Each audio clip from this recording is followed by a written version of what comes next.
dengan istri beliau Hajah Nurlailah Hajah Nimadara yang saat ini sedang dalam keadaan sakit. Mudah-mudahan Allah angkat penyakitnya, Allah berikan kesehatan yang sempurna, dan insyaallah melaksanakan daripada pemasangan ini tentunya itu Allah mudahkan dan Allah angkat penyakitnya. Yang kedua, kita niatkan doa kita semua, mudah-mudahan Allah panjangkan umur kita, Allah berikan kesehatan yang sempurna buat kita, sehat lahir dan batin, terus bisa beribadah kepada Allah Subhanahu wa taala. Al-Fatihah bi sifat wassalam wa afiyah wa ila hadratin Nabi. Al-Fatihah. A'udzu billahi minasyaitonir rajim. Bismillahirrahmanirrahim. Alhamdulillahi rabbil alamin arrahmanir rahim maliki yaumiddin. Iyyaka na'budu wa iyyaka nasta'in ihdinas siratal mustaqim siratal ladzina an'amta 'alaihim ghairil maghdubi 'alaihim waladdallin. Kita menyaksikan dalam bab ta'zim khilaf muslimin, hadis yang terakhir ke-18. Bismillahirrahmanirrahim. Wa an Abi Umamah al-Bara bin Azib radhiyallahu anhuma qala amarna Rasulullah sallallahu alaihi wasallam bi sab'in wa nahana an sab'in. Amarna qiyadatul maridi wa tiba'il janaizi wa tashbiqil 'abisi wa ibraril muqsimi wa nasril madlumi wa ijabatil da'i wa ifsha'is salam. Allahu Bismillahirrahmanirrahim. Alhamdulillahi rabbil alamin. Wassalatu wassalamu ala ashrafil anbiya'i wal mursalin sayyidina wa habibina wa syafi'ina wa maulana Muhammadin wa ala alihi wa sahbihi. Amma ba'du, qala Allah ta'ala fi kitabihil karim wa huwa asdaqul qa'ilin. Rabbi shrah li sadri wa yassir li amri wahlul 'uqdatam min lisani yafqahu qawli. Rabbi yassir wa la tu'assir wa bitammin bil khair. Subhanaka la ilma lana illa ma 'allamtana innaka antal alimul hakim. Wa la haula wa la quwwata illa billahil azim. Wa an Abi Umamah al-Bara bin Azib radhiyallahu anhu qala amarna Rasulullah sallallahu alaihi wasallam bisab'i wa nahana an sab'i. Amarna bi iyadatil marid wa ittiba'il janaiz wa tasbiqil haa'iti wa ibraril muqsimi wa nasril madlum wa izaratil da'i wa imsa'is salam. Wa nahana an khawatima aw takhattumi biz-zahab wa an surri bil fiddah wa anil mayasir al-hubbi wa anil qasidi wa an lubsil hariri wal istibraqi wad dimaji. Muttafaqun alaih. Hadis selanjutnya yakni hadis yang muttafaqun alaih, yang disepakati kesohihan hadis ini oleh dua imam besar dalam ilmu hadis, yakni Imam Bukhari dan Imam Muslim. Telah disepakati hadis ini kesohihan oleh dua imam ini, dan didapatkan ini hadis dari sahabat Nabi Muhammad SAW yang bernama Abi Umamah, dengan nama aslinya Al-Bara bin Azib, ya, radhiyallahu anhu. Semoga Allah memberikan keridhaan kepada keduanya, karena dua-duanya ini termasuk sahabat Nabi, ya. Bara sahabat, ayahnya juga sahabat, makanya disebutnya radhiyallahu anhu. Jadi sahabat itu bisa satu zaman ayah dan anak, karena hidup di zaman Nabi Sallallahu Alaihi Wasallam. Sebagaimana yang sudah dijelaskan dari awal bahwa orang itu bisa dikategorikan sebagai sahabat bila memenuhi syarat 3. Kalau 3 syarat ini terpenuhi oleh seseorang, maka seseorang itu disebut sahabat. Yang pertama, orang itu hidup di zaman ini, ya, hidupnya di zaman. Yang kedua, orang itu pernah berjumpa dengan Nabi, walaupun tidak melihat, tapi berjumpa. Karena ada sahabat Nabi yang matanya buta, tapi kita memandang. Yang ketiga, dia beriman kepada Nabi. Nah, cukup syarat-syarat ini menjadikan orang bisa disebut sebagai apa? Sahabat. Ya. Nah, ternyata ini Bara dan juga orang tuanya Azib itu dua-duanya hidup di zaman Nabi, kemudian dia berjumpa dengan Nabi dan keduanya beriman kepada Nabi. Maka kedua-duanya juga disebut sebagai sahabat. Ya. Nah, kemudian ada hadis yang dimana Bara bin Azib ini sahabat yang ikut berperang bersama Rasulullah Sallallahu Alaihi Wasallam di beberapa peperangan. Ya, dan dia cukup dekat dengan Sayyidina Ali bin Abi Thalib radhiyallahu anhu. Kata Bara bin Azib ini, berkata dia, amarna Rasulullah sallallahu alaihi wasallam bisab'i. Telah memerintahkan kepada kami oleh Rasulullah sallallahu alaihi wasallam bisab'i, yakni dengan 7 perkara. Rasulullah telah memerintahkan kepada kami dengan 7 perkara. Tapi wa nahana an sab'i. Nabi juga telah memerintahkan kepada kami, melarang kepada kami dengan 7 perkara. Diperintahkan 7 perkara, tapi dilarang 7 perkara juga. Ya. Ada 7 yang diperintahin, ada 7 yang dilarang. Apa saja tuh? Yang pertama, yakni Rasulullah memerintahkan kepada kami amarona bimiyadatil marid. Rasulullah memerintah kepada kami agar kami bimiyadatil marid, yakni menjenguk orang yang apa? Menjenguk orang yang sakit sebagai bentuk kepedulian kita kepada saudara, kepada tetangga, kepada kawan dan sahabat. Handai pergaulan yang apabila dia dalam keadaan sakit, maka dianjurkan kita, diperintahkan kita oleh Nabi untuk bisa datang dan berkunjung menjenguknya. Yang sunnah diajarkan oleh Rasulullah SAW agar kita bisa menjenguk orang yang sakit. Karena kedatangan orang yang sehat kepada orang yang sakit bisa jadi itu menjadi obat buat dia. Ya, bisa jadi menjadi obat buat dia. Apalagi yang datangnya itu orang yang cukup dekat sama dia, maka itu akan menjadi obat buat dia, insya Allah. Nah, Nabi Sallallahu Alaihi Wasallam menganjurkan kita seperti itu. Diperintahkan kami katanya untuk mendatangi daripada orang-orang yang sakit, menjenguk orang yang sakit. Al-Imam As-Sayyid Ahmad Al-Hashimi dalam kitab Mukhtarul Ahadits An-Nabawiyah di situ menuliskan ada satu hadis kursi di mana Allah Subhanahu wa taala berfirman di dalam kitab, di dalam hadis kursinya, Innallaha ta'ala yaqulu, kata Nabi, sesungguhnya Allah Subhanahu wa taala berfirman, dia apa kata Allah, ya abna Adam maritu falam ta'udni.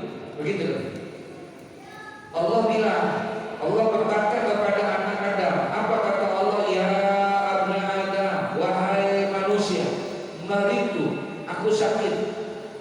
Falam ta'udni, apakah engkau tidak mau menjenguk aku? Kata Allah. Allah bilang, maritu, aku sakit. Apakah kalian tidak mau menjenguk aku? Satu hal yang mustahil. Allah sakit mungkin kan? Sementara sehat dan sakit datangnya dari siapa? Dari Allah. Ya, Maha Suci Allah. Dari sakit, nggak ada Allah sakit. Tapi Allah bilang, maritu, aku sakit. Falam ta'udni, ya. Apakah engkau tidak mau menjenguk aku? Qala, manusia ketika ditanya seperti itu kemudian berkata ini. Apa kata manusia? Kata Ibnu Adam ini, ya Rabbi, kaifa a'uduka wa anta rabbil alamin. Kata manusia ketika Allah bertanya kepada dia, maritu walam ta'udni, aku sakit, apakah kau tidak mau menjenguk aku? Kata Allah. Kemudian manusia bilang, ya Rabbi, kaifa a'uduka, bagaimana mungkin aku bisa menjenguk engkau? Anta rabbul alamin, sementara engkau adalah Tuhan penguasa alam ini. Bagaimana mungkin aku bisa menjenguk engkau? Kata, ya, wa anta rabbil alamin. Qala, kemudian Allah menjawab, apa kata Allah? Ama alimta anna abdi fulanan maridha, apakah engkau tidak mengetahui bahwa sesungguhnya abdi fulanan maridha, hambaku si fulan sedang sakit? Apakah engkau tidak mengetahui bahwa sesungguhnya hambaku itu si fulan ini sedang sakit? Falam ta'udhu, kenapa engkau tidak menjenguk dia? Ya, amma alika annaka law udkahu lawajadtani indahu. Jikalau saja engkau datang kepada dia, engkau menjenguk kepada dia, maka engkau akan menemui aku, engkau menjenguk aku, karena aku ada di sisi Allah. Jadi orang yang datang menjenguk orang sakit pada hakikatnya menjenguk siapa? Allah. Karena memang di dalam orang yang sakit itu, ketika dia sedang mendapatkan sakit, di situ ada rahmat Allah. Ya, di situ ada rahmat Allah. Iza ahabballahu abdan ibtalahu, apabila Allah menyukai seorang hamba, apabila Allah menyenangi seorang hamba, ibtalahu, maka diujilah hamba itu. Diuji, dicoba hamba itu oleh Allah. Dan ujian itu Allah hanya berikan hanya untuk orang yang beriman. Orang yang tidak beriman tidak diuji oleh Allah. Hanya orang yang beriman saja, hanya orang yang disayangi oleh Allah yang diuji. Kenapa? Karena orang yang diuji itu Allah pengen lihat nilai kualitas keimanannya. Kalau seandainya dengan ujian dan cobaan yang Allah berikan kepada dia, kemudian dia lulus dengan ujiannya, maka Allah akan naikkan derajatnya di hadapan. Yang kedua, Allah akan hapuskan dosa-dosanya dia. Dinaikkan derajatnya, dihapuskan dosanya oleh Allah Subhanahu wa Ta'ala. Makanya Allah uji. Allah tidak berikan ujian itu kepada orang selain orang yang beriman. Kalau ada orang yang tidak beriman kepada Allah, tidak pernah menjalankan perintah-perintah Allah, kemudian dia mendapatkan musibah, ditimpa dengan berbagai macam masalah dan cobaan, itu bukan ujian, itu teguran. Karena ujian hanya Allah berikan kepada siapa? Orang yang beriman. Sebagaimana anak-anak sekolah, nggak mungkin anak yang nggak sekolah ikut ujian. Yang bisa ikut ujian hanya anak apa? Anak sekolah. Nggak bisa anak yang nggak sekolah mau ujian, bisa nggak kira-kira? Nggak bisa. Dan ujian yang Allah berikan kepada orang yang beriman tadi, selain untuk menghapuskan dosa-dosanya, dia juga ujian itu adalah untuk menaikkan derajat dia. Makanya harus lulus. dalam ujiannya itu. Allah memberikan ujiannya pun juga tidak zalim. Nggak mungkin Allah memberikan ujian. Allah udah bisa taker. Tahu ditaker nggak? Apa taker? Bisa diukur sama Allah. Ya, bisa diukur sama Allah. Ini model kayak kita, kira-kira ujiannya kayak model apa? Allah Maha mengetahui itu. Nggak mungkin Allah kasih ujian-ujian yang berat yang tidak mungkin kita untuk menyanggup untuk mengatasinya. Makanya Allah bilang dalam Al-Quran, la yukallifullahu nafsan illa wus'aha. Allah nggak zalim.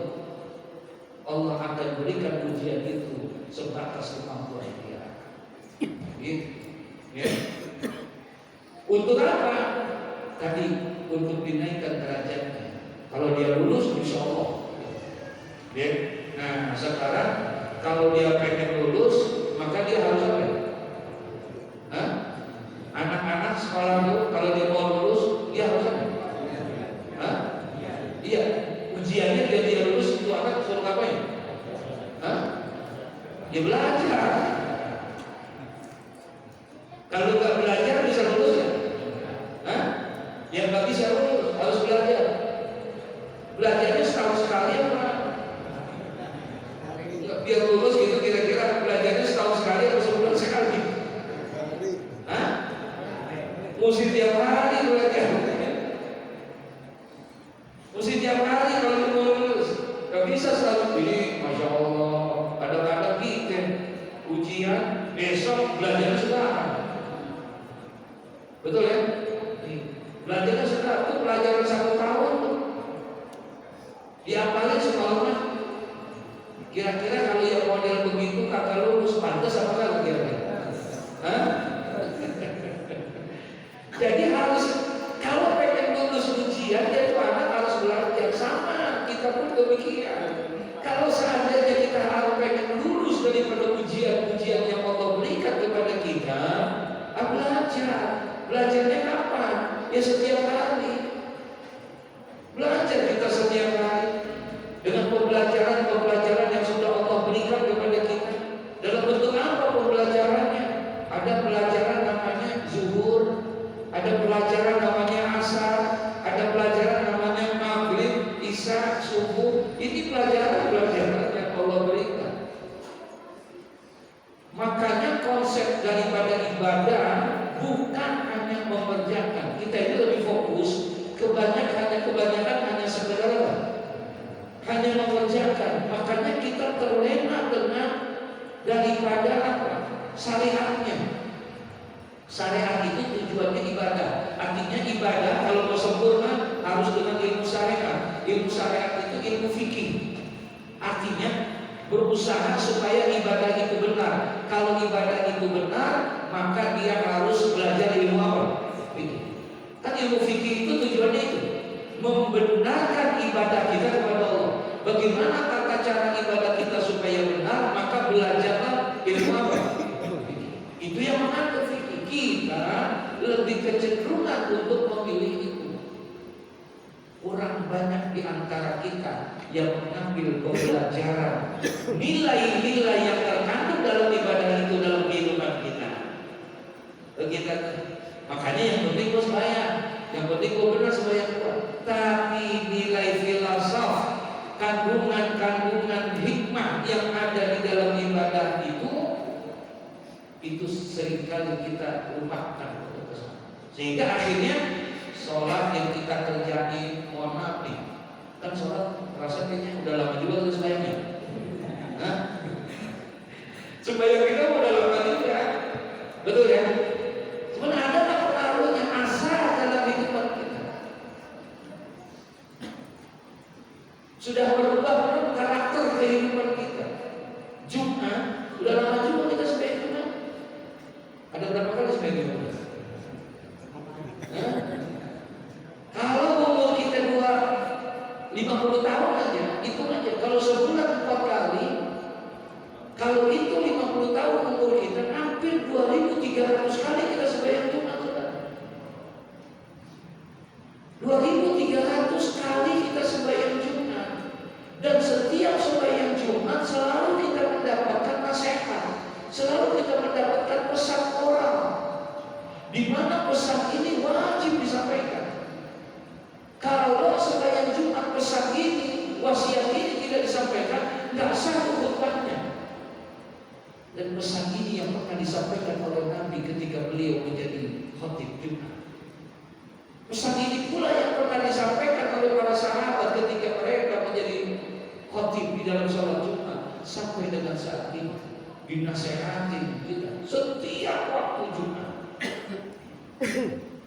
Apa pesan dan nasihatnya itu? Apa wasiatnya itu? Ittaqullaha haqqa tuqatih wa la tamutunna illa wa antum muslimun.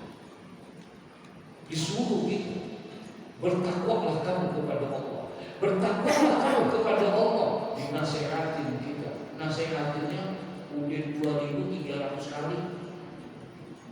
Kira-kira kalau udah nasihat sebanyak itu masih ada betul juga itu orang kita bilang apa?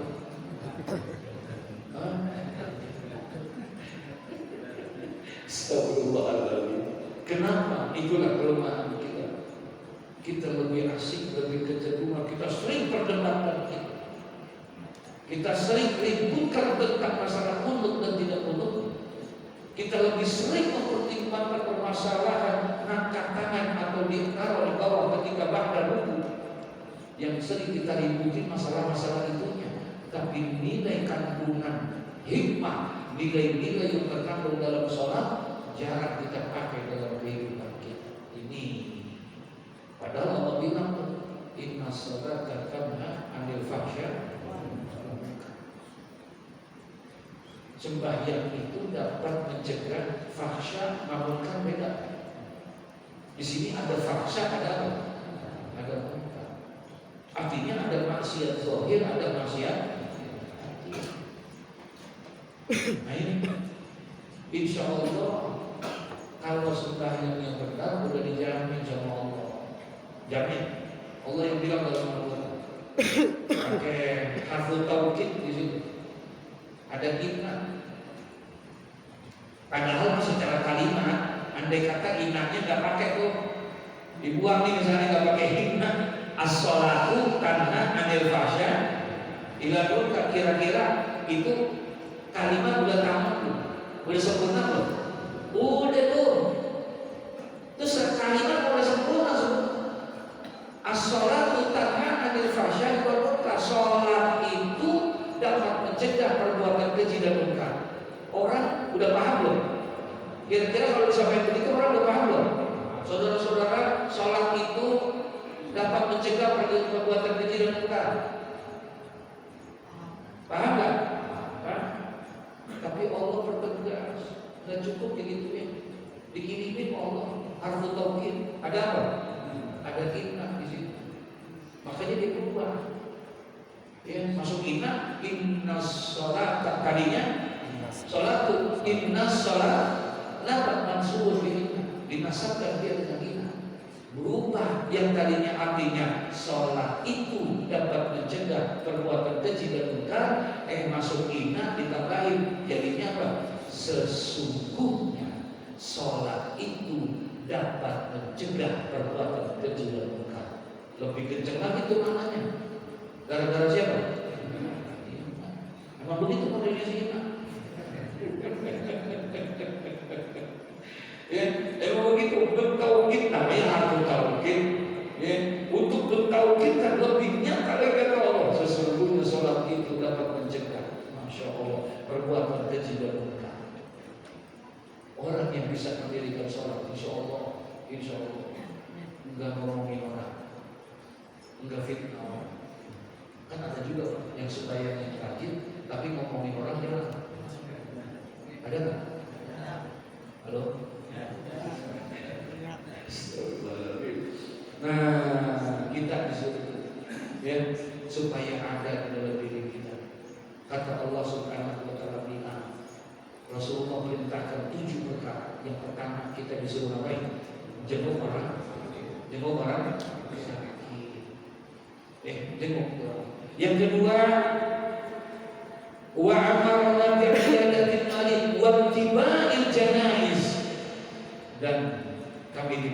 diperintahkan untuk mengiringi apa? Mengiringi jenazah, artinya menghantarkan jenazah itu. Ya, mengiringi. Masya Allah. Itu kalau kita bisa mengikuti di sana, lagi kita bisa bayangin kita datang itu dapat 1 kirot. 1 kirot itu misal ahadin, pahalanya seperti gunung Uhud. Itu kalau kita pergi ke Madinah, ada 1 gunung namanya aja Uhud Ahad. Gunung yang paling terbesar dan terpanjang di Madinah itu dia Uhud.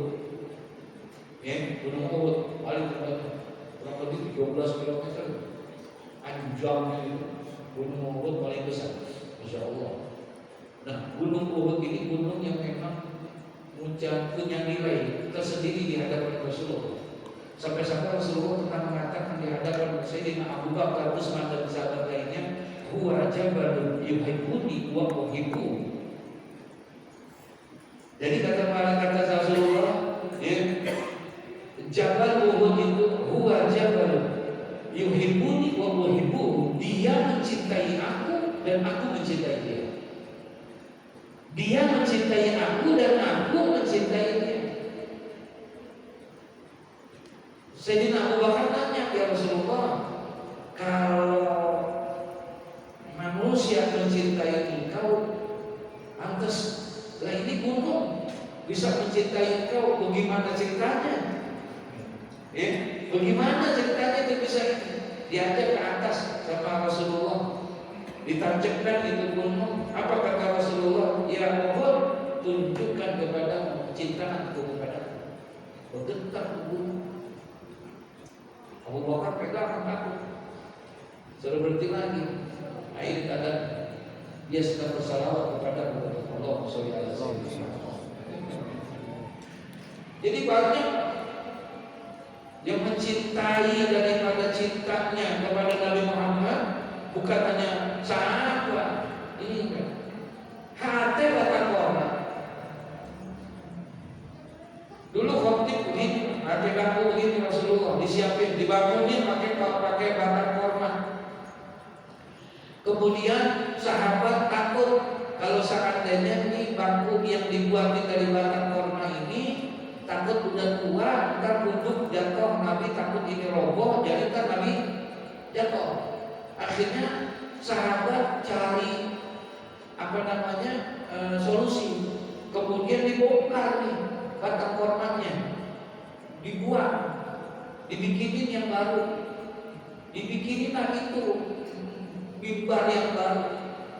Nah, ketika di mimbar yang baru, Nabi Shallallahu Alaihi Wasallam ketika menyampaikan khutbah, kedengeran ada suara yang menangis, sebagaimana menangisnya seorang bayi, anak bayi yang tidak mau lagi ditetek sama mamanya. Nabi dengar ada suara nangis begitu. Ditanya sahabat, adakah di antara yang mendengar? Ada. Bilal dengar, semua dengar, dan banyak yang mendengar suara itu.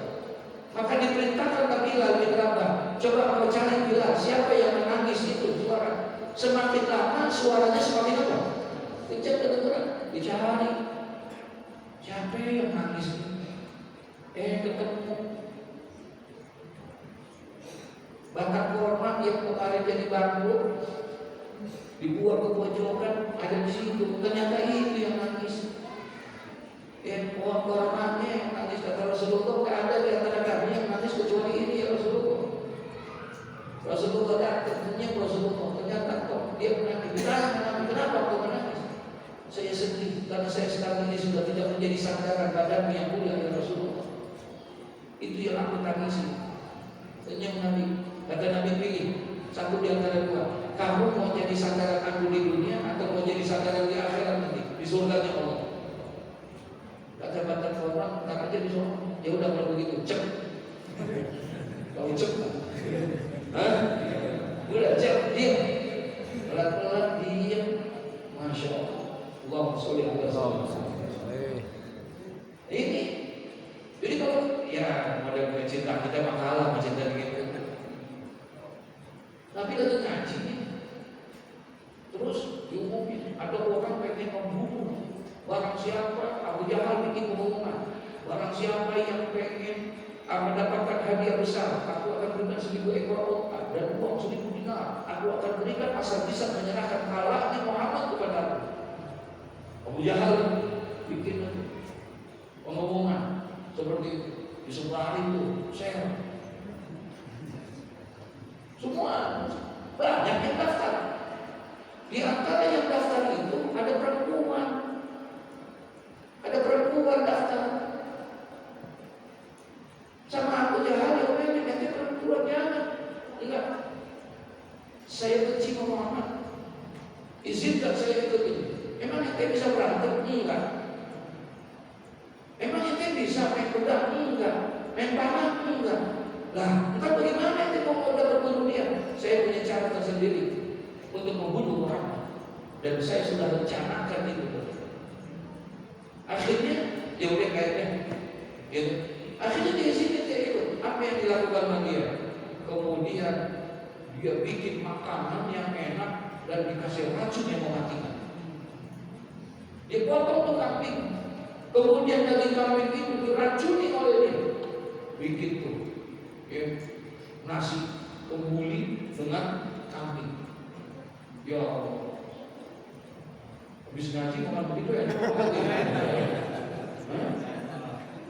Enak. Akhirnya, ini jangan dipikirin Bang. Bercanda aja ini. Jangan dipikirin, buktiin.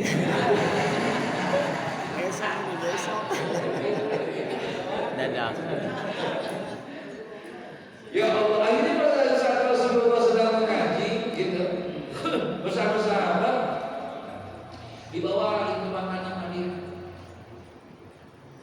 Ya, ditahan itu makanannya buat orang yang ini segala dia pulang. Apa yang terjadi saudara? Ketika pada saat lagi mau makan, malaikat Jibril ngasih tahu supaya jangan ada yang makan. Itu daging yang udah dipotong, yang udah jadi rendang, ngomong. Allah izinin bisa ngomong. Dia bilang, ya Rasulullah, jangan engkau sentuh aku apalagi engkau makan, karena aku sudah diracuni oleh perempuan itu. Jangan ya Rasulullah. Daging yang udah dipotong masih bisa. Masya Allah. Ya. Jadi begitu. Ya. Nah, kemudian Rasulullah bilang buat tiba janais, kita disuruh ngiringin apa? Jenazah, menghantarkan jenazah, diperintahkan oleh Rasulullah untuk menghantarkan jenazah. Ya, antarin dong jenazah. Apalagi kalau seandainya bukan hanya nganterin, ngelawat juga, ikut membayangin juga, kemudian ikut apa? Nguburin juga. Ya. Maka dia bukan hanya dapat 1 kirat, tapi dapatnya 2 kirat kata Nabi Muhammad. Pahalanya 2 kali seperti gunung Uhud. Ya, lebih besar lagi kalau seandainya seperti itu. Manit taba'a janazah muslim, barang siapa yang menghantarkan jenazah muslim imanan wa ihtisaban. Ini kuncinya, imanan wa ihtisaban. Iman karena Allah, ihtisab, ikhlas karena Allah, semata-mata hanya ingin minta keridhaan Allah. Beriman, dia datang manit taba'a janazah muslim, barang siapa yang menghantarkan jenazah seorang muslim imanan wa ihtisaban, dia lakukannya karena iman kepada Allah, ikhlas karena Allah. Wa kana ma'ahu hatta yusalla 'alaiha, dan kemudian dia sampai kepada jenazah itu, sampai kepada dia membayangin jenazah. Wa yafruqa min dafniha, bahkan dia sampai selesai itu jenazah dikuburkannya. Fa innahu yarji'u minal ajri bi kiramaini, masyaallah, maka dia mendapatkan daripada balasannya itu seperti dia mendapatkan 2 kirat. Kullu kiratin mislu Uhudin, di mana setiap 1 kirat itu pahalanya sebesar gunung Uhud. Berarti kalau 2 gunung Uhud, 2 kirat berarti 2 gunung Uhud. Kalau dia datang kemudian dia ikut menyolatkan, kemudian dia menghantarkannya. Ya. Tapi kalau seandainya wa man shalla 'alaiha, kemudian barang siapa yang menyembayangkan jenazahnya, summa raja'a, kemudian dia pulang, qabla an tudfana, sebelum dimakamkan, gitu, dia pulang nih. Jadi hanya ngapain? Hanya nyolatin doang, paham ya? Hanya nyolatin tapi dia nggak ikut kemana? Ke makamnya. Fa'innahu yarji'u bi qira'atin, maka dia mendapatkan balasan dari Allah hanya satu qira'at saja, ya. Nah, itu satu. Kemudian wa tasmidil atis, dan tasmid, ya. Maka disuruh sama Nabi, kami diperintahkan sama Nabi untuk tasmid, yaitu menjawab balasan orang yang bersin. Kalau orang itu bersinnya mengucapkan apa? Alhamdulillah. Wa iza aqasa fa ibadallah yang fatasmitu. Maka apabila ada orang yang bersin kemudian dia memuji Allah, dia mengucapkan alhamdulillah, maka fasabbithu, maka kita dianjurkan untuk menjawabnya, yaitu dengan jawaban apa? Ya, yahdi, ya, dia yarhamkumullah. Jadi ketika dia mengucapkan alhamdulillah, kita mengucapkan yarhamkumullah. Nah, buat orang yang bersin sunnah juga menjawabnya dengan ucapan yahdikumullah.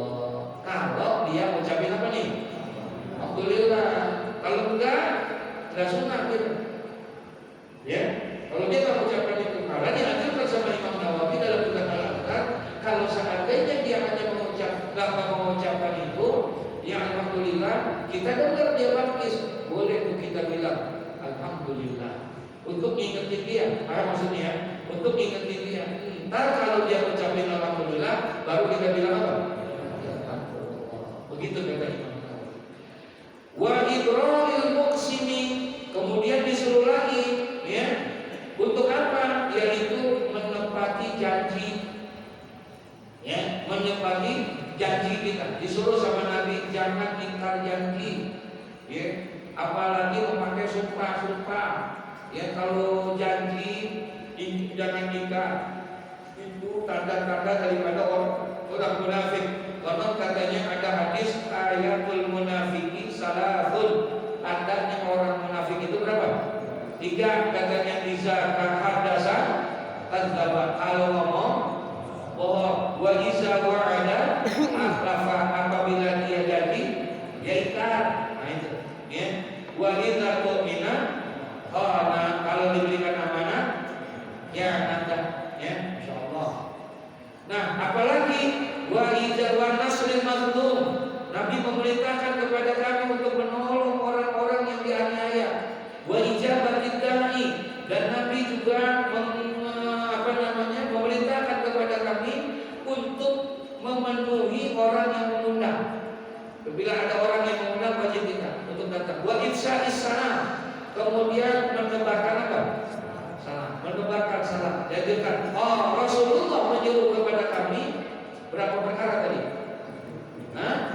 7. Amarana Rasulullah sallallahu alaihi wasallam bisabin, telah memerintahkan kepada kami 7. Tapi Nabi juga memerintahkan apa? Wa nahana an sabin, Nabi juga melarang kami dengan 7 juga. Ya, ada 7 perkara yang memang dilarang sama Nabi. Apa tuh? Wa nahana an khawatima au takhattumi bisahabin, beliau melarang kami untuk memakai cincin yang terbuat dari apa? Emas bin zahabin. Nah, itu buat laki-laki nih, bukan buat perempuan, ya. Buat laki-laki. Wa ansur bil fiddah, dan juga dilarang kami minum dari gelas yang dibuat dari apa? Ya, nggak boleh dari perak tuh, ya. Kemudian apalagi wa anil mayasiril khumri, kemudian memuji-muji itu himarnya dia, keledainya dia, dipuji-puji sama dia, dengan kehebatan, dengan kecantikan, dengan segala macam. Nggak boleh, ya. Kemudian sulbit wa anil mayasir khumri wa anil qasihi, begitu juga apa? Bersikap keras, hati yang keras dilarang. Wa adlubsil harir, dan dilarang juga memakai kain sutra. Wal istabraqi wad dibaji, jadi memakai kain yang disulap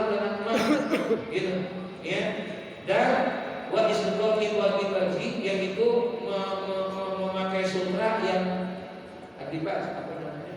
Ada gambar-gambarnya itu. Ya, kalau dilukis gitu. Ya, tapi sutra itu yang tadi diperbolehkan. Muttafaqun alaih, dan sepakati hadis ini oleh dua imam besar, yaitu Imam Bukhari dan Imam. Wa fi riwayatin, dalam satu riwayat, wa insa'id dollah zadaha fi sab'illah, ya, yaitu ditambahin tuh katanya. Dalam satu riwayat yang lain ada tambahannya, yaitu di bagian yang berikan pertama wa insa'id dollah, yaitu adalah mengumumkan barang yang hilang.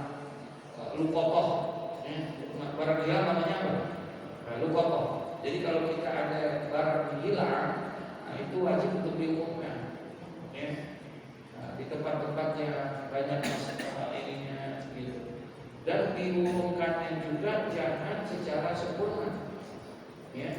Misalnya bayar Jumat, jangan dibilangin ini siapa yang kehilangan handphone, merek Samsung, mereknya ini, warnanya ini, enggak. Jadi secara umum aja, telah ditemukan apa namanya sebuah handphone, bagi yang merasa hilang nanti menghubungi pengurus, kan segitu aja, ya. Sebab kalau dia umumin semuanya bakalan laku banyak, ya. Kalau diumumin secara ini lengkap gitu, makanya diumumin kayak begitu. Oh, bapak hilang, oh ini ada pak, handphonenya apa? Ya, mereknya apa? Ininya apa? Itunya apa? Dan segala macam. Ya, jadi disamarkan untuk itu. Ya, nah itu. Yang kedua, barang lukotoh ini wa insya ditolak mengumumkan barang itu, jadi diumumin terus, kalau ketemu terus diumumin. Ya. Sampai kapan? Sampai orang itu sekalipun sampai 1 tahun. Ya, sampai 1 tahun untuk diumumkan. Tapi yang dimaksud barang temuan ini, barang lukotoh ini, barang yang ada standar nilainya, ya, dan bentuknya materi. Nah itu yang kalau misalnya cuma kehilangan apa namanya nilainya nggak wajib untuk diumumin, ya. Misalnya kehilangan 3 potong pisang goreng, misalnya gitu. Nah, itu kehilangan dia cari itu, itu bukan rokok sebungkus, itu semuanya ditanya itu, itu nggak wajib untuk diapain. Tolong besok mau urus jam 5 itu rokok di sini, ya. Berinsan ditolak. Jadi termasuk kata Nabi, diperintahkan sama Nabi, kalau ada barang-barang berfoto untuk diapain? Barang temuan itu harus diapain? Diumumkan. Diumumkannya di mana? Di tempat-tempat ramai, ya, di tempat ramai. Di mana aja? Mau di pasar, mau di masjid, mau di mana? Yang di tempat ramai itu boleh diumumkan, ya, diumumkan supaya bagi yang ini bisa berhubungan kepada yang menemukan itu, ya. Nah itu mesti disampaikan sampai kapan pun itu bisa. Sekalipun itu sampai bertahun-tahun, ya. Ila akhiri wallahu a'lam bishawab, ya. Mudah-mudahan ada manfaat.